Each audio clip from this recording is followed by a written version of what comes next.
So as you can see here, we're in a beautiful white paper birch tree. And as I said, all of these trees, not all, but many of them have been ceremoniously planted. And this one, if you can see down here, was planted by the Right Honorable Roméo Leblanc.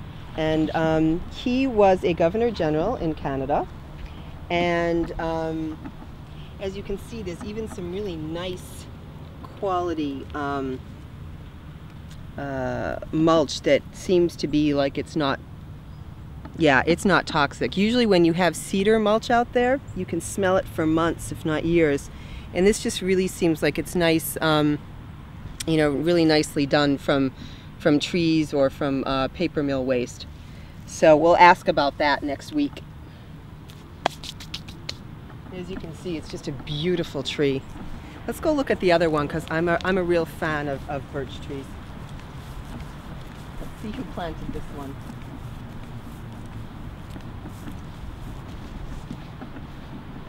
Oh, I'm assuming Diana Fowler LeBlanc was his wife.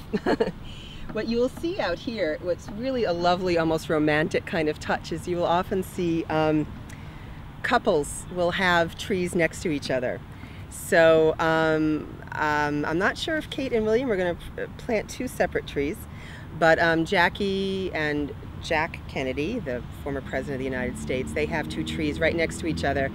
And it says in the brochure, in the book, that the trees are like kissing each other. And you know what? I took a picture of it last week. I didn't know that any of that written stuff was out there, and I was thinking, God, look at how these trees are touching each other. So it's kind of neat. So you might be able to hear a crow in the background, and certainly there's some lovely birds around here. Clearly trees make great food and great places for shelter for birds. But what I wanted to talk about here is the pin from the Governor General, the insignia, I guess I could say. It's the symbol. So you can see it's a golden lion, which represents more of the British part of the former Commonwealth that this Canada is, and the maple leaf, which is certainly the red maple leaf, the sugar maple, which is certainly all things Canada. And clearly this is not a maple tree, but there are plenty of maple trees here. But I just chose this tree to hang out with a little bit because the texture is just so beautiful in some of these barks. But we're going to walk over here a little bit, and it was, I'm trying to remember where the tree is. It's right here. It's an Ohio buckeye, which is an interesting tree that somebody from Africa would be planting. But these little pods are quite, they're prickly, they're quite lovely, and Ohio is called the Buckeye State as a result. But the person who planted this tree, and I'm going to probably screw up the pronunciation, in the 12th of May in 2000, Olusegun Obasanjo. And it's a marronnier glabre, that's what it is in French.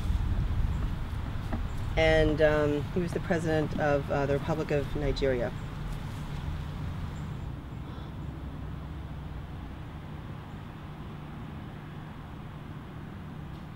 While we're playing Fairy of the Forest, there's something over here that we're going to go see that talks a little bit more about the Inukshuk.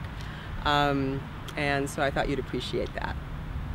It says something really beautiful. It says, silent messengers of the Arctic. And it says for generations, the Inuit.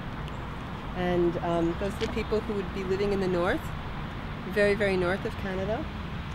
So they've been creating these stone structures that mark the Arctic landscape. And Inukshuk means acting in the capacity of a human, which I really like that when you think about it. What it is to be a human, acting in that capacity. They serve many functions, including guiding travelers, warning of danger, assisting hunters, and also they're marking sacred spaces. So as you can see, this is the native language,